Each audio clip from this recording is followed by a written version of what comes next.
why the shit that Gary Vee says is actually complete bullshit. I love you, Gary Vee, but when I first started my entrepreneurial journey, I liked watching your content.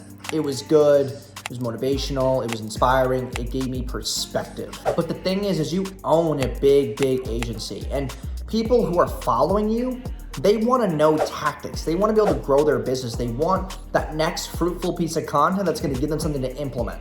You talk about building your business, eating shit, grinding, the hustle, but you don't talk about how they can basically minimize that, work smarter, and take some tips from you. And when you get to the point in a business where I'm at, where we're making multiple 7 figures a year, his content is not relatable anymore. Now it's about just the, perspective, growing with people. It's like that stuff fades out very quickly. You need to start navigating your content to give people actual tips that they can implement. No one ever said to Gary Vee, "Thanks for so much, you helped me grow my business."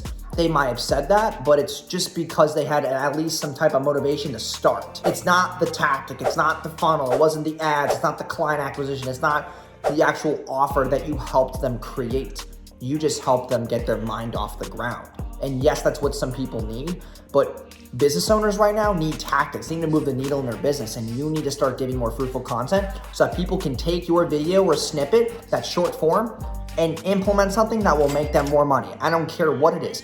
How to get your next lead in 24 hours, how to get more referrals. This one trick in Google is helping our clients do X, Y, and Z. You can do those things, but you're not doing them, which is why I stopped watching his content.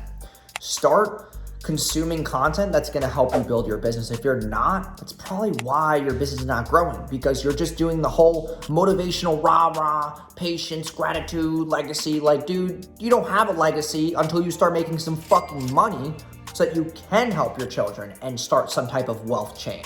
You don't have patience until you actually have something to have patience for. It's like, you need to start putting out content that's fucking valuable where people can get some type of implementation result. That's what keeps your audience engaged. People like following Gary because it's just motivational and it gets their mind off the ground. But what do they do after their mind's off the ground? You don't tell them.